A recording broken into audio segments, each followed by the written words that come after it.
The day Genevieve Nilsson's second husband was lowered into the ground was the day the whispers became shouts. Folks in Sweetwater Springs had long harbored suspicions about the young widow, 24 years old, and already burying her second spouse, but propriety had kept their accusations to hushed tones. No longer. As the last shovelful of dirt fell upon Abraham Nilsson's pine coffin in the summer of 1879, Genevieve could hear her own brother-in-law's voice rise above the mourners. "The woman's cursed, plain as day," he declared, not bothering to lower his voice as Genevieve stood nearby, her black veil doing little to hide her tear-stained face. "First Thomas, now my brother. Any man who takes her is marked for death." Genevieve clutched her 4-year-old daughter Emma's hand tighter, grateful the child was too young to understand the cruel words. She straightened her spine despite feeling as though she might shatter like glass.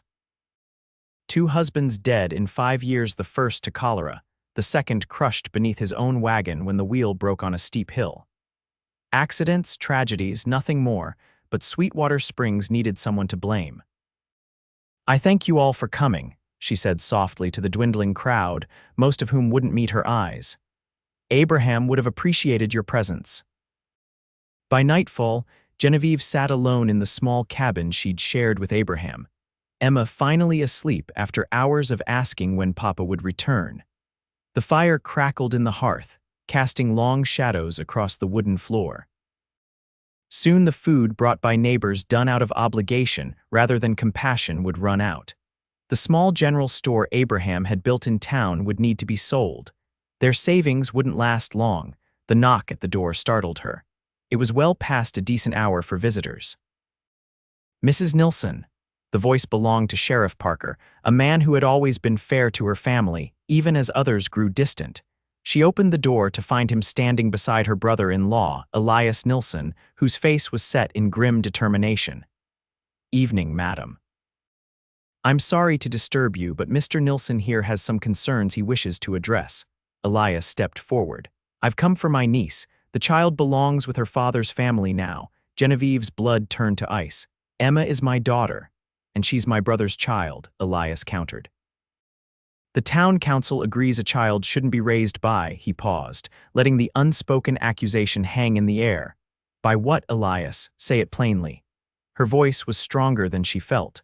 "By a woman who brings death to her husbands. The Nilsson family has suffered enough.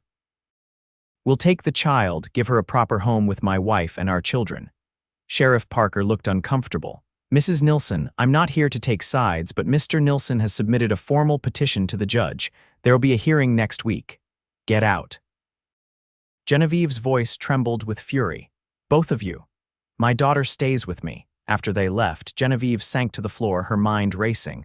By morning, she knew what she had to do. They couldn't take Emma if they couldn't find them.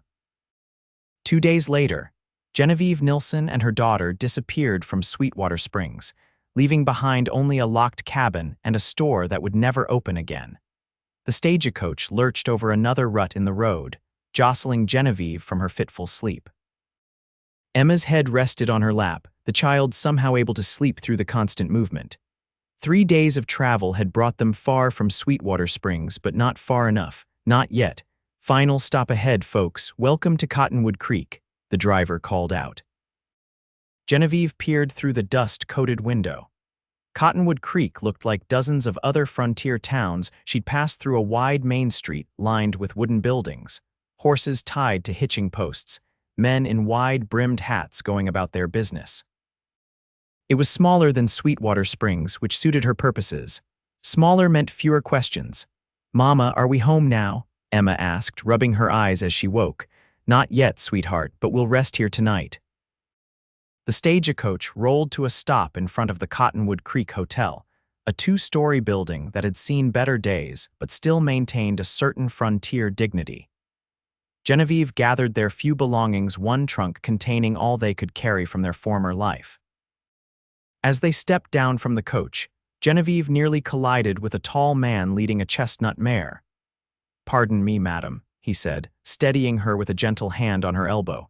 His voice was deep, with a slight drawl that suggested he wasn't native to these parts. "My fault entirely," she replied, not meeting his eyes. The last thing she needed was to draw attention. You folks new to Cottonwood? He asked, tipping his hat back to reveal eyes the color of a summer sky. He was younger than she'd first thought, perhaps 30, with the sun-weathered skin of a man who spent his days outdoors. His clothes were worn but clean, a simple cotton shirt, leather vest, and denims that had seen many miles. Just passing through, Genevieve answered curtly, taking Emma's hand. Well then, welcome to Passing Through, he said with a smile that crinkled the corners of his eyes. Name's Vincent Lawson. Most folks call me Vince. Something about his easy manner made her hesitate. Genevieve Nilsson, this is my daughter, Emma. Pleased to meet you both. He crouched down to Emma's level. How old are you, Miss Emma? I'm 4.5, Emma said proudly, holding up the appropriate number of fingers. 4.5, why that's practically grown up, he said with such genuine warmth that Emma giggled. It was the first time Genevieve had heard her daughter laugh since Abraham's death. Mr. Lawson, it was nice meeting you, but we need to get settled, Genevieve said, uncomfortable with how easily her daughter had taken to this stranger. Of course. If you need anything while you're passing through, I own the livery stable down the street. He pointed to a large barn at the edge of town. Good day, Mrs. Nilsson, Miss Emma. As he walked away, leading his mare, Genevieve couldn't help but notice how several townspeople nodded respectfully in his direction. A man of some standing then. All the more reason to keep her distance. The hotel room was small but clean, with a bed large enough for her and Emma to share. After washing away the dust of travel and changing into fresh clothes, Genevieve took Emma downstairs for dinner in the hotel's modest dining room. Evening, madam, the proprietor's wife greeted them. Just you and your little girl. Yes, thank you. Your husband joining you later. The question was innocent enough, but Genevieve had learned to be wary. My husband passed recently. We're traveling to stay with family. The lie came easily now, practiced over the long journey. Oh, I'm so sorry to hear that. The woman's face softened with genuine sympathy. Meals on the house tonight. A widow with a young one needs all the help she can get. Genevieve wanted to refuse but knew better than to draw attention with excessive pride. That's very kind, thank you. As they ate their stew and cornbread, Genevieve couldn't help but overhear conversations from nearby tables. Most centered around local matters, cattle prices, weather concerns, and gossip about neighbors. But one name came up repeatedly, Vincent Lawson. Lawson's bringing in a new breeding bull next month, said a weathered rancher to his companion. Says it'll improve the whole county's stock. Man knows his cattle, agreed the other. Shame he never settled down, would have made some woman a fine husband by now. Genevieve kept her eyes on her plate, but her ears remained alert. Information was valuable, especially when one was deciding whether to stay or move on. Mama, look, Emma suddenly exclaimed, pointing toward the door. It's the nice man with the horse. Vincent Lawson had indeed entered the dining room, removing his hat as he crossed the threshold. He nodded to several patrons before spotting Genevieve and Emma. After a moment's hesitation, he approached their table. Mrs. Nilsson, Miss Emma, finding everything you need. Yes, thank you, Genevieve replied, wishing her daughter hadn't drawn his attention. Mr. Vincent, do you have lots of horses? Emma asked, eyes wide with excitement. He smiled at the child's enthusiasm. I do indeed. 16 at present, though 3 belong to other folks. I just look after them. I love horses. Papa used to let me ride in front of him. Emma's face fell slightly at the mention of her father. Vincent glanced at Genevieve, clearly noting her discomfort. Well, if your mama ever decides you're ready for riding lessons, you just let me know.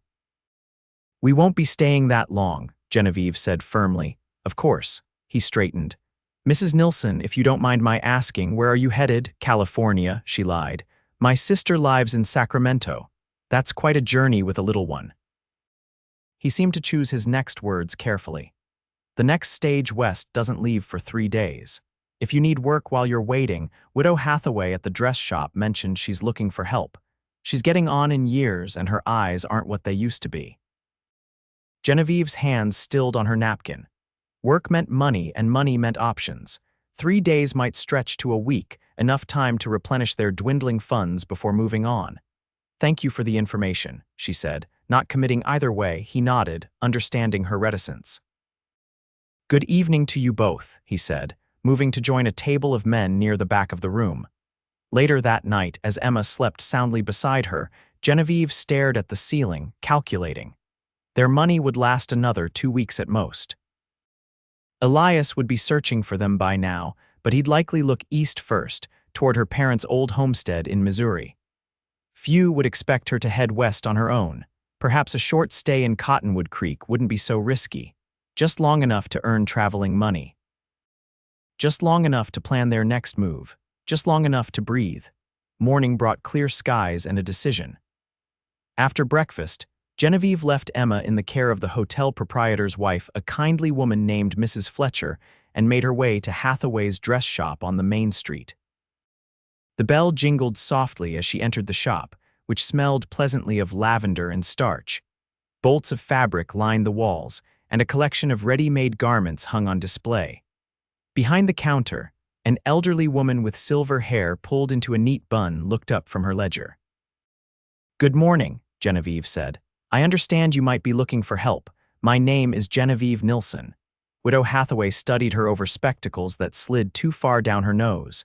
"You're the widow passing through. News travels fast in Cottonwood." She gestured for Genevieve to come closer. "Can you sew?" "Yes, madam. I made most of my own clothes and my daughter's. I worked in a dressmaker's shop in St. Louis before I married." The older woman nodded approvingly. "Let's see your hands." Genevieve extended her hands, which despite recent hardships still showed the delicacy of someone skilled with a needle. "You'll do. I need help with fine stitching and finishing work. My fingers aren't as nimble as they once were." She named a wage that was fair, perhaps even generous. "You can start today if you're agreeable." "I am, but I have my daughter. Bring her. There's a small room in the back where she can play. As long as she doesn't get into the merchandise, we'll manage just fine." By noon, Genevieve was seated near the shop's front window, working on the intricate beadwork of a wedding dress while Emma quietly played with a set of wooden blocks Widow Hathaway had produced from a cabinet. The work was soothing, familiar, and the widow proved to be a pleasant employer who spoke only when necessary. "You have a gift," the older woman remarked, examining Genevieve's stitches. "It's rare to find someone with both speed and precision." "Thank you." "My mother taught me when I was Emma's age." "And where is your mother now?" Genevieve tensed. "She passed some years ago, influenza." "I'm sorry to hear it. Lost my Harold to the same 15 years back." Widow Hathaway adjusted her spectacles. "Never remarried. One true love was enough for me." Genevieve focused intently on her beadwork, unwilling to invite questions about her own marriages. But the widow seemed to sense her discomfort and changed the subject. "That Vincent Lawson asking after you this morning," she said casually, selecting a spool of thread. "Wanted to know if I'd hired you yet." Genevieve's needle paused mid-stitch. "Mr. Lawson seems unusually interested in my affairs. Vincent takes it upon himself to look after folks, been that way since he came here 6 years ago. Built up the best horse business in 3 counties from nothing but hard work and fair dealing." The widow's eyes twinkled. "Handsome man, too. Half the unmarried women in town have set their caps for him, but he keeps to himself mostly." "I'm not interested in remarrying," Genevieve said firmly. "Didn't say you were." The widow returned to her work, but not before Genevieve caught the hint of a smile on her wrinkled face. The door opened, bringing with it a blast of warm air and the imposing figure of a woman in an expensive day dress. Her hair was artfully arranged beneath a fashionable hat, and her expression suggested she was accustomed to commanding attention. "Margaret," Widow Hathaway greeted her with noticeably less warmth than she'd shown Genevieve. "Your dress is nearly finished, just the beadwork remains." "It better be perfect, Alina. The governor's ball is in 3 weeks, and I won't be embarrassed by shoddy workmanship." The woman's gaze landed on Genevieve. "Who is this?" "Mrs. Nilsson is assisting me. She's an excellent seamstress." Margaret's eyes narrowed slightly. "You're new to town." "Just passing through," Genevieve replied, keeping her expression neutral. "Mrs. Blackwood is Mayor Blackwood's wife," Widow Hathaway explained. "She's our most prominent citizen." Margaret Blackwood straightened at the introduction, clearly pleased with her status. My husband built this town from nothing when he opened the silver mine. We employ half the men in the county. The mine's been good for business, Widow Hathaway acknowledged. Would you like to see the progress on your gown? As the widow showed Mrs. Blackwood to a fitting room, Genevieve felt a familiar knot of anxiety form in her stomach. Prominent citizens meant scrutiny. Scrutiny was dangerous for a woman with secrets. Through the shop window, she caught sight of Vincent Lawson across the street, deep in conversation with a man in a sheriff's badge. Her hands trembled slightly as she returned to her beadwork. Sheriffs meant questions. Questions she couldn't afford to answer. 3 days stretched into a week, and 1 week became 2. The stagecoach to California had departed without Genevieve and Emma, who had settled into an unexpected routine in Cottonwood Creek. Each morning, they walked from the hotel to Widow Hathaway's shop, where Genevieve's skilled needlework quickly earned her the respect of the town's more discerning customers. Each evening, they took supper at the hotel before retiring to their room, which Mrs. Fletcher had reduced in price for a long-term stay. On Sundays, they attended the small church at the edge of town, sitting quietly in the back row. Genevieve kept to herself, deflecting personal questions with practiced ease. Emma, however, blossomed in their new surroundings, making friends with the Fletcher children and chattering happily about her days. Vincent Lawson remained a persistent, if respectful, presence in their lives. He tipped his hat when they passed on the street, occasionally stopped by the dress shop with the pretense of discussing an order for new saddle blankets, and once brought Emma a small wooden horse he'd carved himself. "You shouldn't encourage him," Widow Hathaway remarked one afternoon after Vincent had departed, leaving behind a beaming Emma admiring her new toy. "I don't," Genevieve insisted, returning to her work on Mrs. Jenkins' Sunday dress. "You don't discourage him either." The older woman threaded a needle with practiced precision despite her failing eyesight. "Vincent Lawson is a good man, not many of those left. I'm sure he is, but I've had my fill of marriage. 2 husbands both gone young, that's hard." When Genevieve looked up sharply, the widow shrugged. "Small towns run on gossip, dear. You mentioned St. Louis once, so I wrote to my cousin there." She made inquiries. Genevieve's hands went cold. "You had no right." "I had every right to know who I was employing, but don't fret your secrets safe with me." Widow Hathaway's expression softened. "Whatever they're saying about you in Sweetwater Springs, I don't believe it. I've known too many women outlive too many men to believe in curses." "They wanted to take my daughter," Genevieve whispered, the words escaping before she could stop them. "My husband's brother said I was unfit." "Nonsense. That child is well cared for and happy as a lark." The widow patted her hand. "You've found a place here. Maybe it's time to stop running." That evening, as Genevieve and Emma walked back to the hotel, they passed the livery stable. The doors stood open to the cooling evening air, and the sound of a harmonica drifted out into the street. Emma stopped, entranced by the music. "Can we listen, Mama, please?" Against her better judgment, Genevieve allowed herself to be pulled toward the stable entrance. Inside, Vincent sat on a hay bale, his harmonica catching the last rays of sunlight as his fingers moved deftly across it. He played a wistful tune that seemed to speak of open prairies and distant horizons. He looked up, spotting them in the doorway, but continued playing until the song reached its natural conclusion. "Evening, ladies," he said, pocketing the instrument, "just serenading the horses." "It was beautiful," Emma declared. "Can you teach me to play?" "Emma," Genevieve chided gently. "Mr. Lawson is busy with his work." "Not too busy for a music lesson," he countered with a smile, "though maybe we should start with something simpler. Can you sing, Miss Emma? Mama says I sing like a bird." "A very loud bird," Genevieve added, earning a laugh from Vincent that made something warm unfurl in her chest. "Mrs. Nilsson, I was wondering if you and Emma might join me for supper tomorrow. Mrs. Fletcher makes a fine meal at the hotel, but my housekeeper, Mrs. Ortiz, has been complaining I don't entertain enough to justify her cooking skills." Genevieve hesitated.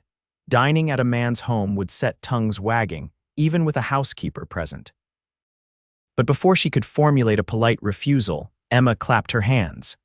"Can we, Mama, please?" Vincent's eyes met hers, and there was something in them, a quiet understanding, perhaps, that made her usual caution waver.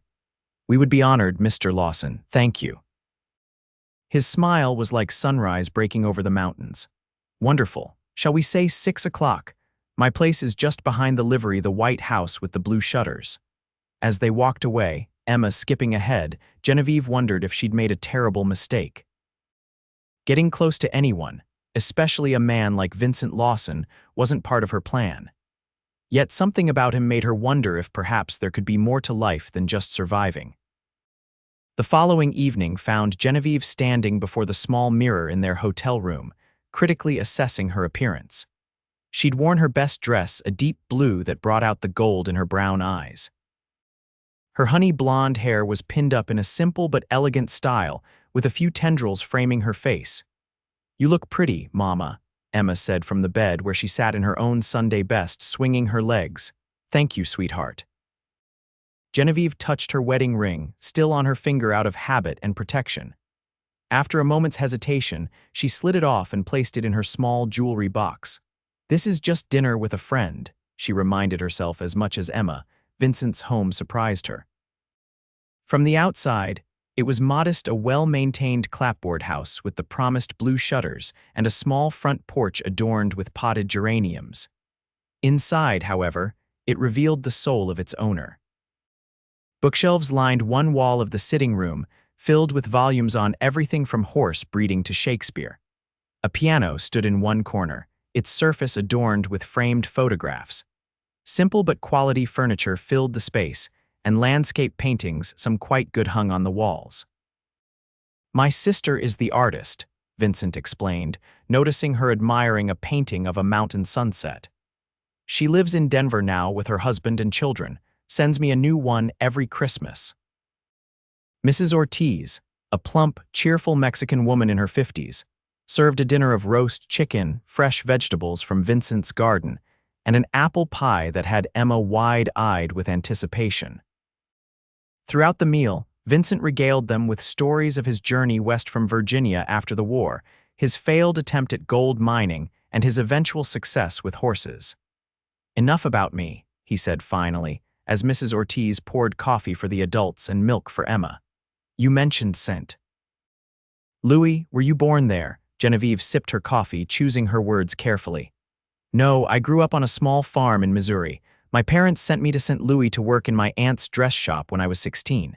That's where I met my first husband, Thomas, and he brought you west. He wanted to open a store in a growing town. We settled in Sweetwater Springs when I was 19.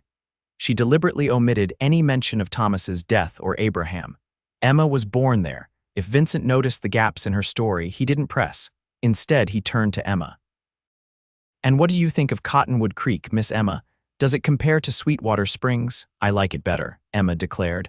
"There are nice people here, like you and Mrs. Hathaway and Mrs. Fletcher." "Well, we like having you here," Vincent replied with a warm smile. "Both of you." After dinner, Vincent showed them his small stable behind the house where he kept his personal horses, including a gentle old mare named Daisy who stood patiently while Emma stroked her nose. The child's delight was infectious, and Genevieve found herself laughing more freely than she had in months. As the evening air grew cooler, Vincent escorted them back to the hotel, Emma's hand trustingly in his as she peppered him with questions about horses. At the hotel entrance, Emma surprised them both by throwing her arms around Vincent's waist in a goodnight hug, before scampering inside to show Mrs. Fletcher a feather Vincent had given her from his hat band. Left alone on the porch, an awkward silence fell between the adults. "Thank you for a lovely evening," Genevieve said finally. "It was kind of you to invite us. The pleasure was mine." He hesitated, then spoke with careful deliberation. "Mrs. Nilsson, Genevieve, I want you to know that I don't have any expectations. I enjoy your company and Emma's, nothing more." The sincerity in his eyes made her breath catch. "Mr. Lawson, Vince, please." "Vince," she corrected, the name feeling strangely intimate on her lips. "I'm not, I can't." "I know," he smiled gently. "You're still wearing the indentation of your wedding ring. I respect that. I just wanted to say that should you ever decide to stop passing through, Cottonwood Creek would be glad to have you stay." He tipped his hat and departed before she could respond. leaving Genevieve standing on the hotel porch with a peculiar feeling that something significant had just shifted in her carefully constructed world. The letter arrived 3 weeks after Genevieve and Emma had come to Cottonwood Creek. Sheriff Daniels himself delivered it to the dress shop, his expression grave. "This came for you, madam, addressed to my office with a request to locate you." Genevieve took the envelope with trembling fingers, recognizing the handwriting immediately. Elias Nilsson. Her heart hammered against her ribs as Sheriff Daniels lingered. "Is there a problem, Mrs. Nilsson?" "No," she managed, tucking the letter into her pocket. "Family business." "Thank you, Sheriff," he nodded, though his eyes held questions. "If you need anything, my office is always open." Once he had gone, Widow Hathaway appeared from the back room. "Bad news. I don't know yet." Genevieve forced herself to continue pinning the hem of Mrs. Cooper's dress, grateful that Emma was spending the afternoon with Mrs. Fletcher's grandchildren. "I'll read it later." The widow's shrewd eyes missed nothing. "They found you." It wasn't a question, but Genevieve nodded anyway. "It seems so." "Will you run again?" The question hung in the air between them. Would she? Could she uproot Emma once more, just as they'd begun to feel settled? Cottonwood Creek had been kind to them. Emma was thriving. The dress shop provided steady work, and then there was Vincent. "I don't know," she admitted. That evening, after Emma had fallen asleep, Genevieve finally opened the letter. It was brief and to the point. "Mrs. Nilsson, your disappearance with my niece constitutes kidnapping in the eyes of the law. I have obtained a court order granting the Nilsson family guardianship of Emma. As you are deemed unfit due to your unstable nature and the suspicious circumstances surrounding both your husband's deaths. Return to Sweetwater Springs with Emma immediately, or I will be forced to send men to retrieve her. This is your only warning." Elias Nilsson. Genevieve's hands shook so badly the paper rustled. Unfit, unstable.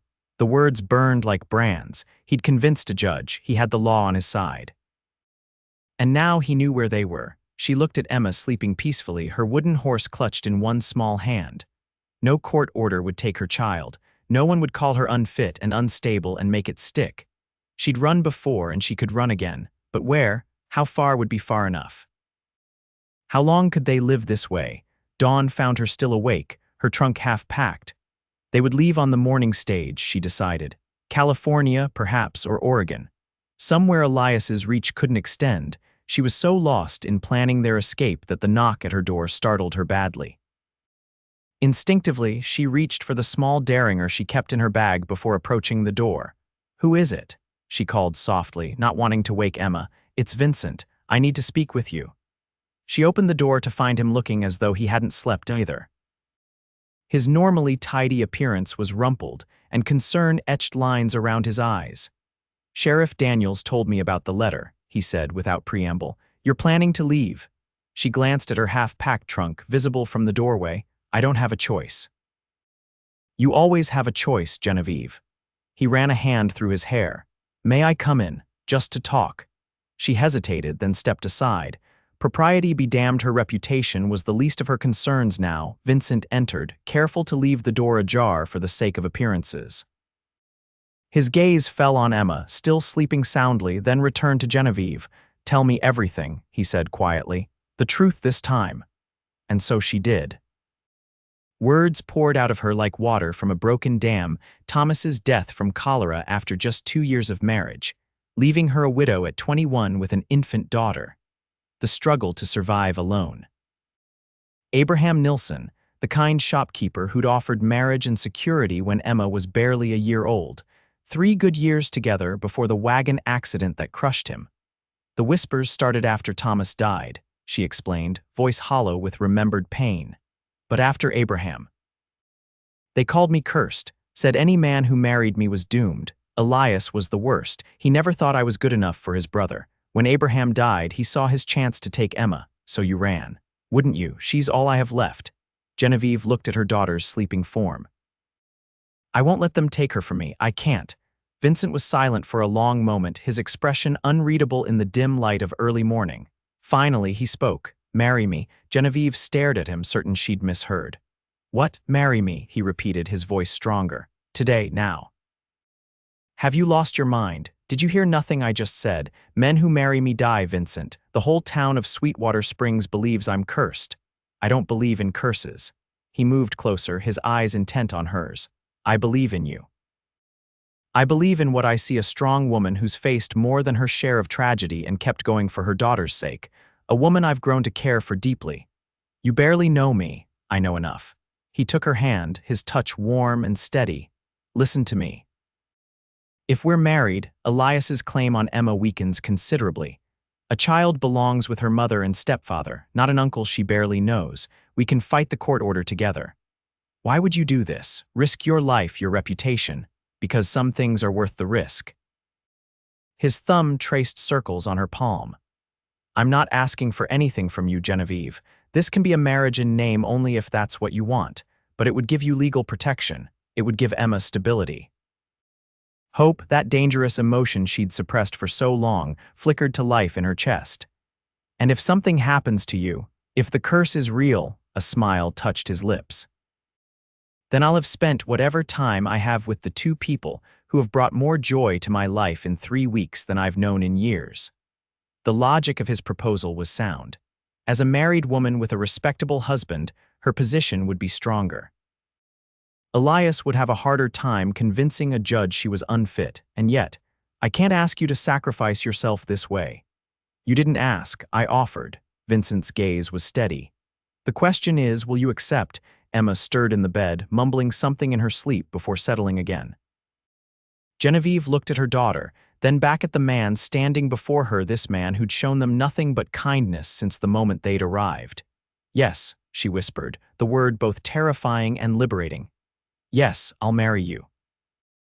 By midday, Genevieve Nilsson became Genevieve Lawson in a simple ceremony performed by Reverend Collins in the small church. Widow Hathaway and Sheriff Daniels served as witnesses, the latter looking both surprised and relieved by this turn of events. Emma, delighted by the unexpected festivities, proudly held a small bouquet of wildflowers Vincent had gathered that morning. There was no wedding breakfast, no celebration beyond a brief embrace and the exchange of plain gold bands Vincent had somehow procured on short notice. By afternoon, Genevieve and Emma had moved their belongings into Vincent's home, establishing themselves in the 2 spare bedrooms upstairs. Mrs. Ortiz will continue as housekeeper, Vincent explained as he showed them around. She lives in the small cottage behind the garden and comes daily except Sundays. This is very proper, Genevieve observed, noting the careful separation of their sleeping quarters. I meant what I said. His eyes met hers with unwavering honesty. This is your home for as long as you want it to be, on whatever terms make you comfortable. That evening, after Emma had been tucked into her new bed exclaiming over the quilted coverlet Mrs. Ortiz had made and the view of the garden from her window, Genevieve joined Vincent on the front porch. The summer night was warm, cicadas singing in the darkness beyond the pool of light cast by the porch lantern. I sent a telegram to my lawyer in Denver, Vincent said, offering her a cup of tea. He'll be here by week's end to help us prepare for whatever legal challenge your brother-in-law brings.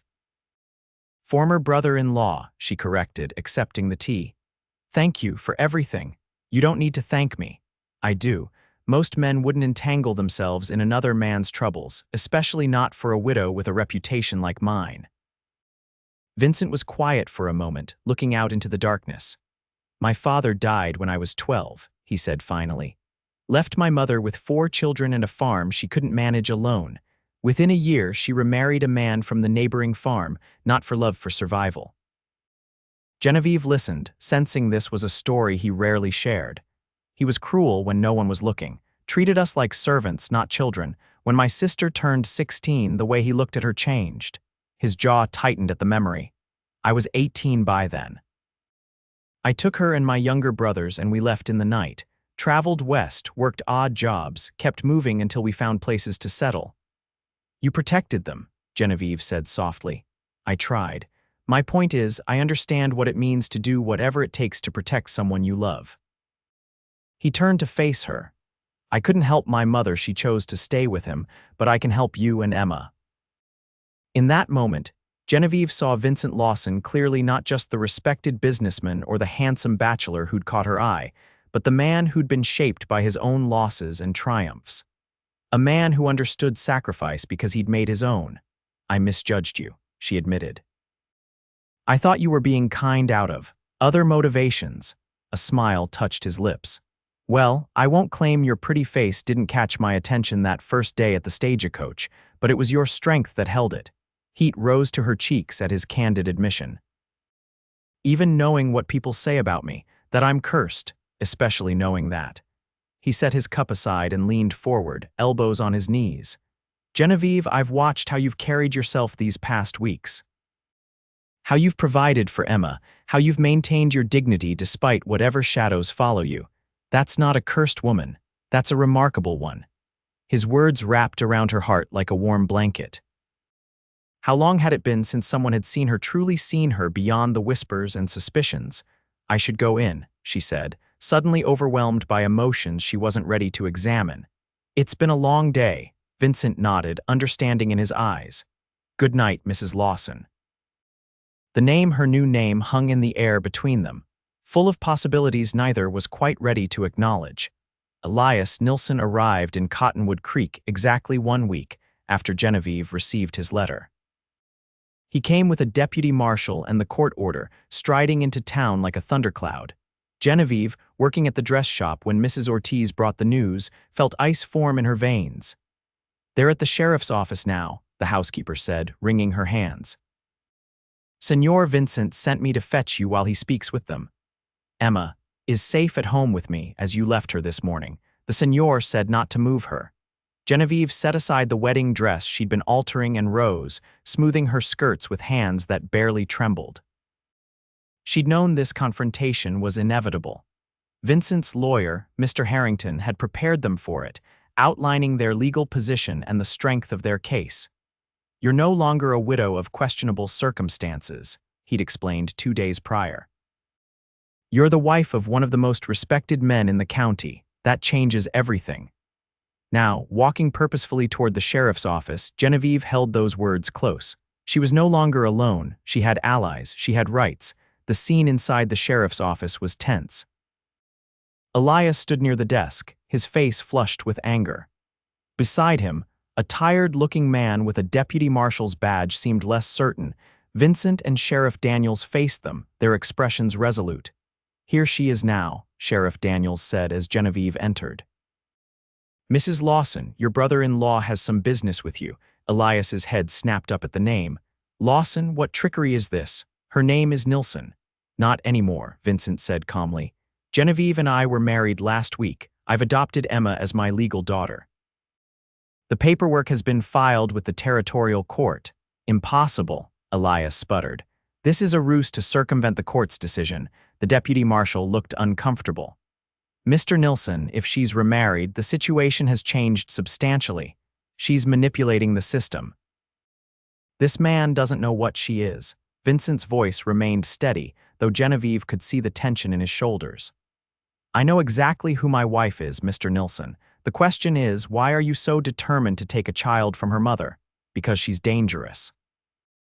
2 husbands dead before they reached 30. The woman's cursed." Elias's composure cracked, revealing the true nature of his beliefs. "My brother would be alive if he hadn't married her."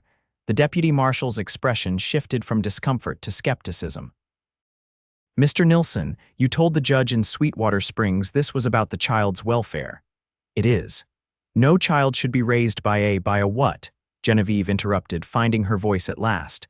"Say it plainly, Elias. You believe I caused their death somehow. That I wanted to be widowed twice before I was 25. The rawness in her voice silenced the room. Even Elias seemed taken aback by her directness. "Thomas died of cholera. Half the town was sick that summer. Abraham died because a wheel broke on a wagon he'd been meaning to replace for months." Her voice didn't waver. "I loved them both. I mourned them both. And I've raised our daughter alone because that's what mothers do when tragedy strikes." Vincent moved to stand beside her, his presence a silent support. "The court order you obtained," he said to Elias, "was based on incomplete information. Mrs. Lawson is now part of a stable household with means to support Emma. There are no grounds for removing the child. The deputy marshal rubbed his chin thoughtfully.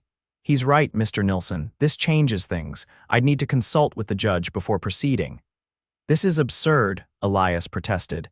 She ran with my niece. That's kidnapping. A mother taking her child is hardly kidnapping, Sheriff Daniels pointed out, especially when faced with losing custody. The marshal nodded. I'm inclined to agree. Mr. Nilsson, I suggest you return to Sweetwater Springs and consult with your lawyer.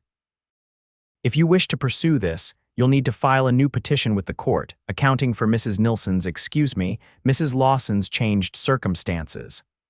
Elias looked from face to face, finding no allies. His expression hardened. This isn't over. That child is a Nilsson. That child is a Lawson now, Vincent corrected, his tone brooking no argument. And she's staying with her mother and me. After Elias and the deputy marshal departed, the latter apologizing quietly to Genevieve for the disturbance, Vincent escorted her home, his hand steady at her elbow. He'll be back, Genevieve said as they walked. Elias doesn't give up easily, neither do we. Vincent's voice held absolute certainty. Mr. Harrington is confident any further legal challenge will fail. Emma is where she belongs. At home, they found Emma happily helping Mrs. Ortiz make tortillas in the kitchen, blissfully unaware of the morning's drama. Seeing her daughter's flour-covered face and bright smile, Genevieve felt the tension begin to drain from her body. That night, after Emma was asleep, Genevieve sought out Vincent in his study. He sat at his desk, reviewing correspondence by lamplight, but set it aside when she entered. I never thanked you properly, she said, standing in the doorway, for today, for facing Elias. No thanks necessary. We're in this together now. Are we? The question slipped out before she could reconsider it. This arrangement, our marriage, it was meant to protect Emma. But what is it really, Vincent? What are we to each other? He rose from his desk, moving toward her with deliberate steps. What do you want us to be? The directness of his question caught her off guard. What did she want? Safety, certainly, security for Emma.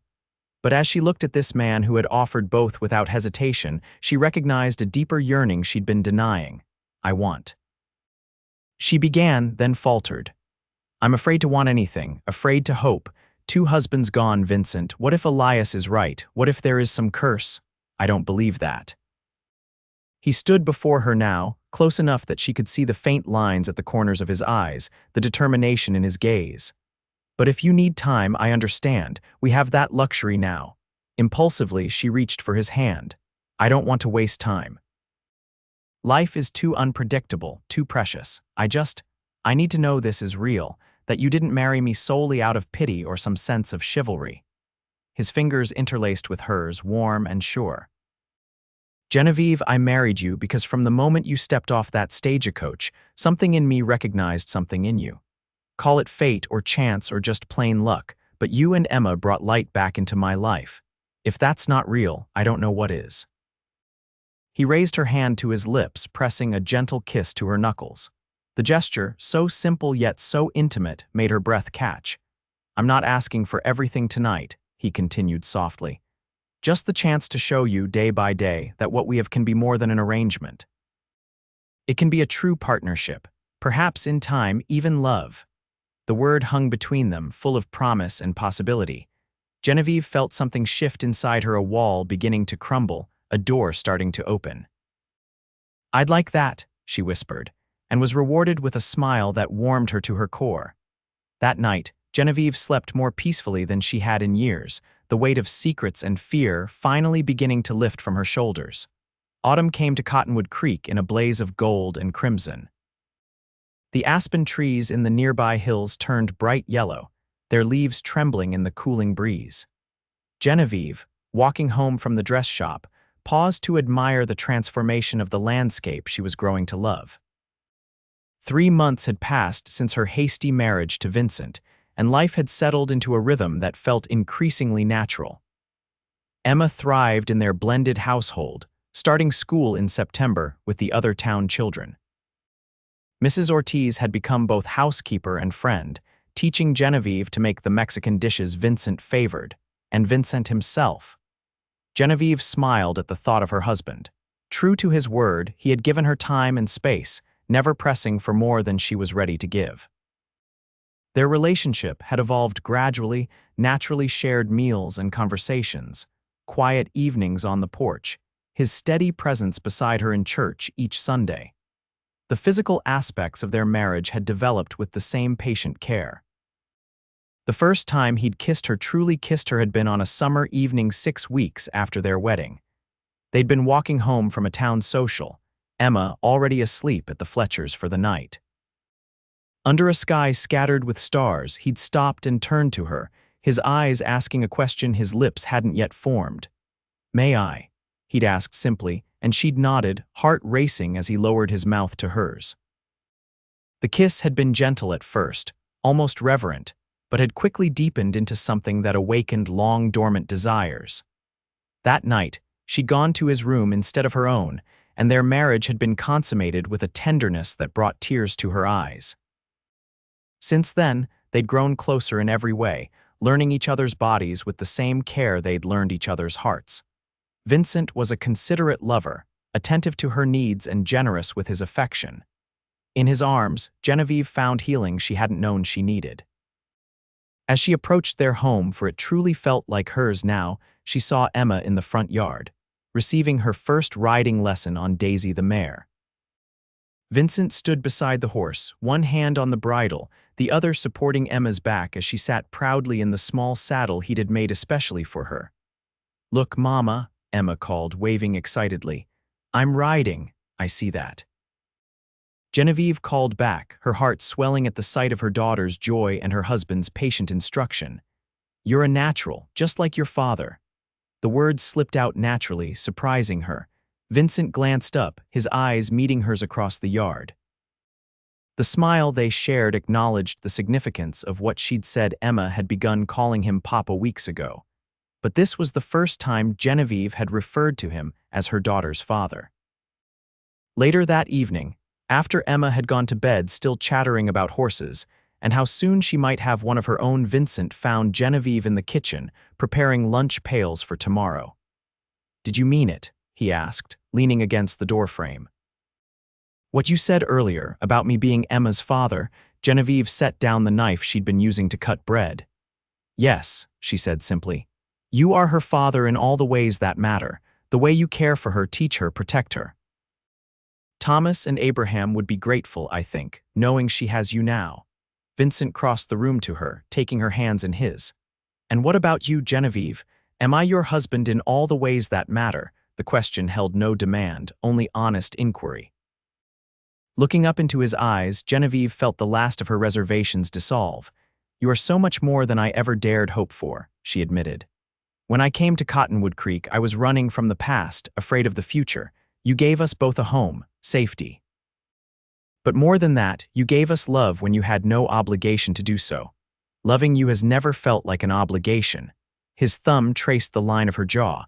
"It's been the most natural thing I've ever done. Even knowing what people said about me, that I'm cursed." He shook his head, a smile playing at his lips. "If anything, you're a blessing, Genevieve Lawson, my blessing, a gift I never expected to receive." The words, so contrary to what she'd heard for years in Sweetwater Springs, brought tears to her eyes. "No one's ever called me that before. A blessing." Then they weren't paying attention. He drew her closer, his arms encircling her waist. "Every day with you and Emma is a blessing I don't take for granted. Every morning I wake up beside you, I'm grateful for whatever twist of fate brought you to Cottonwood Creek." She lifted her face to his, no longer afraid of what the future might hold. "I love you, Vincent Lawson." It was the first time she'd said the words, though they'd been growing in her heart for months. His kiss was tender, reverent, full of promise. "And I love you, Genevieve Lawson. Now and always." That night, as they lay entwined in the bed they now shared every night, Genevieve told him about the recurring nightmare she'd had since Abraham's death of standing alone at an endless succession of graves, watching coffins being lowered into the ground while faceless people pointed and whispered. "I haven't had it since our wedding night," she confessed, her head resting on his chest. "Not once in these 3 months." His fingers stroked through her hair, soothing and gentle. "Perhaps your mind finally understands what your heart has known all along. You were never cursed, just deeply unlucky." And now your luck has changed. Our luck, she corrected, pressing a kiss to his shoulder. Ours and Emma's. The following week brought the first snow of the season, earlier than usual. Emma woke the household with her excited squeals at the blanket of white covering the garden. After breakfast, Vincent helped her build a snowman while Genevieve watched from the porch, wrapped in a woolen shawl against the cold. Mrs. Ortiz joined her, carrying 2 steaming cups of coffee. A beautiful sight, no, she said, nodding toward Vincent and Emma. The señor, he is a good father. Yes, he is. Genevieve accepted the coffee gratefully. I never thought we'd have this, Mrs. Ortiz, a real family again. The older woman patted her hand. God works in mysterious ways, Majida. Sometimes the hardest roads lead to the most beautiful destinations. As if hearing their conversation, Vincent looked up from his snowman building and caught Genevieve's eye. Snow dusted his dark hair and clung to his beard, making him look younger somehow, carefree in a way she rarely saw. He grinned and beckoned her to join them. Come on, Mama, Emma called. Help us make the snowman's face. Laughing, Genevieve set down her coffee and stepped into the snow, her heart light with the simple joy of the moment. As she reached them, Vincent pulled her into a quick, cold kiss that tasted of snow and happiness. I have news, he said, his eyes bright with excitement. I was going to wait until tonight, but now seems as good a time as any. What is it? She asked, curiosity piqued by his expression. I've purchased the Wilson property, the one with the big house on Cedar Street. It needs some work, but by spring it could be ready for a family. He looked from her to Emma and back again. A growing family. Genevieve's hand went instinctively to her stomach, where for the past 2 weeks she'd suspected a new life was forming. She hadn't said anything yet, wanting to be certain before sharing her hopes. Vincent's eyes widened at her gesture. Genevieve, are you? She nodded, a smile blooming on her face. I think so. It's early yet, but yes. His whoop of joy startled a flock of sparrows from a nearby tree. In one fluid motion, he lifted her off her feet and spun her in a circle, snow flying around them. What is it? What's happening? Emma demanded, tugging at Vincent's coat. He set Genevieve down gently and crouched to Emma's level. How would you feel about being a big sister, Emma? The child's eyes grew round as saucers. A baby, we're getting a baby, if all goes well, Genevieve confirmed, her heart so full she thought it might burst. In the summer, God willing. Emma's delighted shriek brought Mrs. Ortiz hurrying from the porch, concern turning to joy as she understood the cause of the commotion. Soon she was crossing herself and murmuring prayers of thanks, promising special candles would be lit at Sunday's Mass. That evening, as the first day of snow drew to a close, Genevieve sat at her dressing table brushing out her hair. Vincent watched her from their bed, his expression thoughtful. What are you thinking about? She asked, meeting his eyes in the mirror, about fate. About how if you hadn't stepped off that stagecoach in Cottonwood Creek, if I hadn't been walking by at that exact moment. He shook his head in wonder. Our lives would be so different. She set down her brush and turned to face him. Do you ever worry about the things people said in Sweetwater Springs? Never. His answer came without hesitation. Genevieve, I've never believed you were cursed, but if I had to face every superstition and fearful whisper in the world to be with you and Emma, I would do it gladly. She crossed to the bed and sat beside him, taking his hands in hers. When I ran from Sweetwater Springs, I thought I was running from a curse. I never imagined I was running toward a blessing. That's what life does sometimes. He drew her down beside him, his arms encircling her with gentle strength. It takes what looks like misfortune and transforms it into something beautiful, if we're brave enough to keep going. As winter deepened its hold on Cottonwood Creek, Genevieve's pregnancy progressed without complication. The townspeople, far from whispering about curses, embraced the news with genuine happiness for the Lawson family. Widow Hathaway began knitting tiny garments, while Mrs. Fletcher organized a quilting circle to create a blanket for the expected child. Christmas came with a festivity Genevieve hadn't experienced in years. Vincent surprised them with a spruce tree cut from the hills, which he and Emma decorated with paper ornaments, strings of cranberries, and small candles. On Christmas Eve, friends gathered in their home for carols and cider, bringing gifts and good wishes. "You've built something special here," Sheriff Daniels commented to Vincent as the evening wound down. "Never seen a family come together so perfectly." Vincent's gaze sought Genevieve across the room, where she sat showing Emma how to play a simple tune on the piano. "Sometimes a person just needs to be seen for who they truly are," he replied. "Everything else follows naturally." In January, a letter arrived from Sweetwater Springs that sent a momentary chill through Genevieve's hard-won happiness.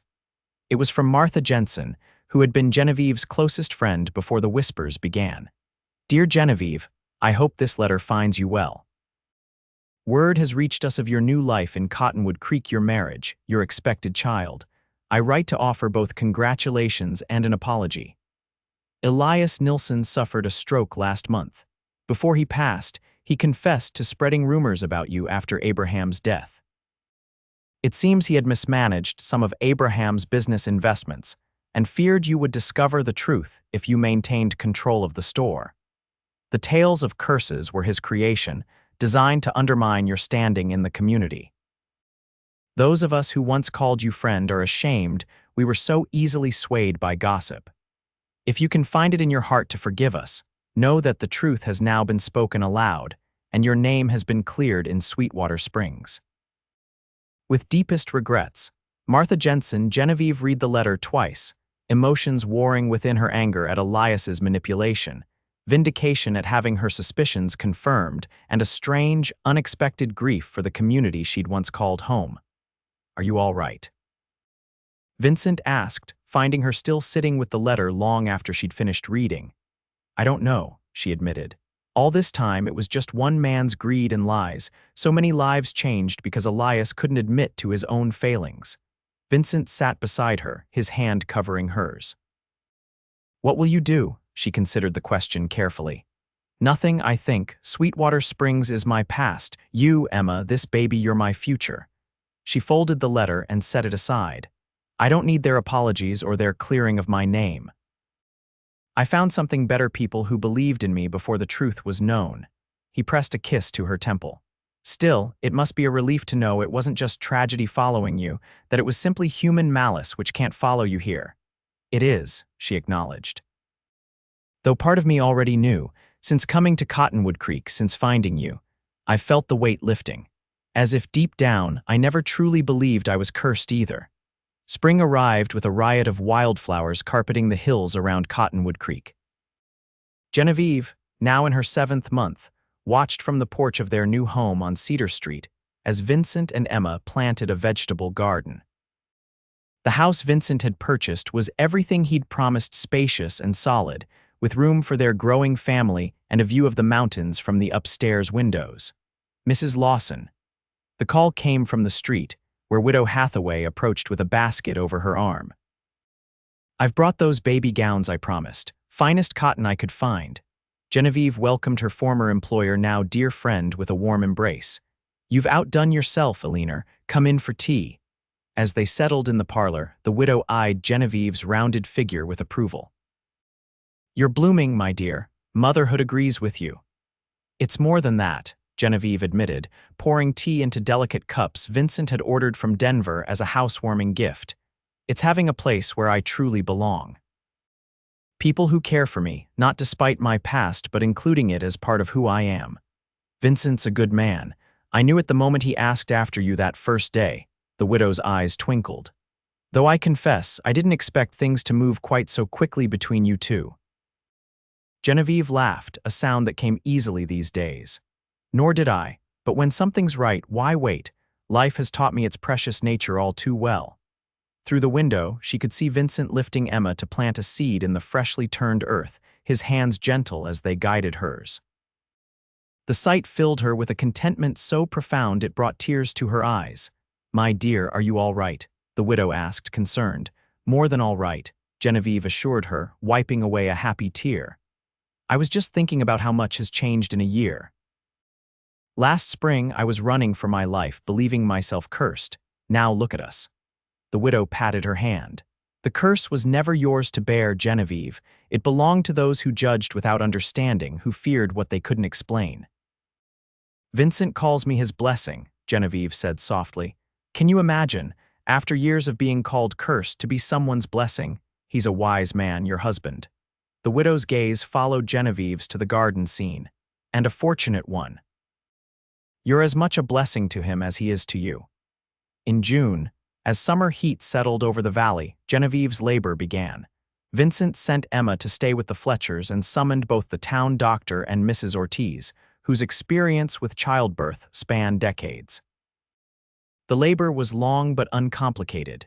Through the pain, Genevieve held fast to Vincent's hand, drawing strength from his steady presence and unwavering faith in her. "You're doing beautifully," he murmured, wiping her brow with a cool cloth as another contraction gripped her. Just a little longer now. As dawn broke over the mountains, their son entered the world with a lusty cry that brought fresh tears to Genevieve's eyes. Dr. Miller placed the swaddled infant in her arms, his face wreathed in a satisfied smile. "A fine, healthy boy," he pronounced. "Congratulations to you both." Vincent sat on the edge of the bed, one arm around Genevieve's shoulders as they gazed at their child. The baby had a shock of dark hair like his father's, and when he briefly opened his eyes, they seemed to hold the same clear blue. "He's perfect," Vincent whispered, voice thick with emotion. "Absolutely perfect. Thomas Vincent Lawson," Genevieve said, the name they'd agreed upon if the baby was a boy, honoring her first husband while claiming this child firmly as part of their new family. "Welcome to the world, little one." Later that morning, Mrs. Fletcher brought Emma to meet her new brother. The child approached the bed with unusual solemnity, her eyes wide as she peered at the tiny face nestled in Genevieve's arms. "He's so small," she whispered in awe. "You were this small once," Vincent told her, lifting her to sit carefully beside Genevieve. "Would you like to hold him?" Under their watchful guidance, Emma cradled her brother, her expression transforming from uncertainty to wonder to fierce protectiveness in the space of moments. "I'm going to teach him everything," she declared. "How to ride horses and build snowmen and pick the best apples from the tree." "I'm sure you will," Genevieve said, stroking her daughter's hair. "You're going to be the best big sister any boy could ask for." As summer ripened into fall, and fall gave way to another winter, the Lawson family settled deeper into the rhythms of their shared life. Thomas grew strong and healthy, his sunny disposition bringing joy to everyone who knew him.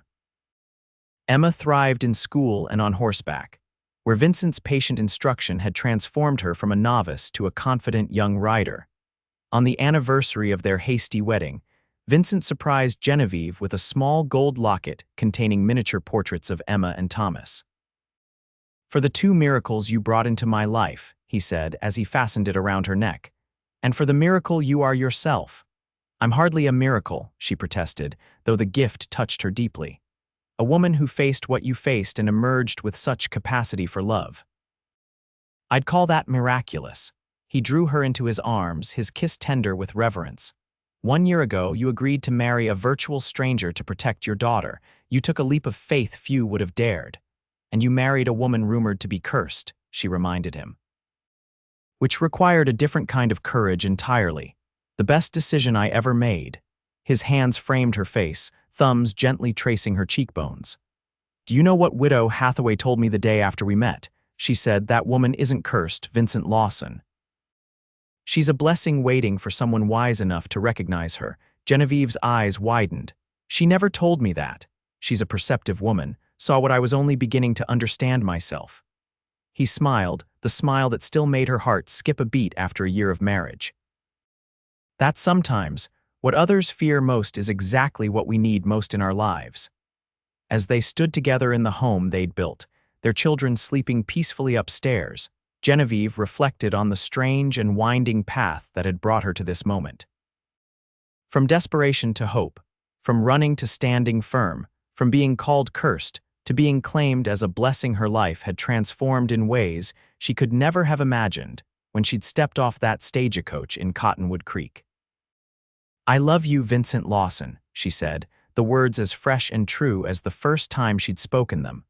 "For seeing me when others looked away, for believing in me when others doubted, for making me not just a wife and mother but a partner in every sense." "And I love you, Genevieve Lawson," he replied, gathering her closer. "My unexpected blessing, my heart's true home. Outside, the first snow of their second winter together began to fall, covering Cottonwood Creek in a blanket of pristine white. But inside the Lawson home, warmth and love created a sanctuary no curse could penetrate, no whisper could disturb, no fear could diminish. For Genevieve had learned the truth at last, that sometimes the greatest blessings arrive disguised as misfortune, and that love, when freely given and gratefully received, has the power to transform even the darkest curse into the brightest blessing of all.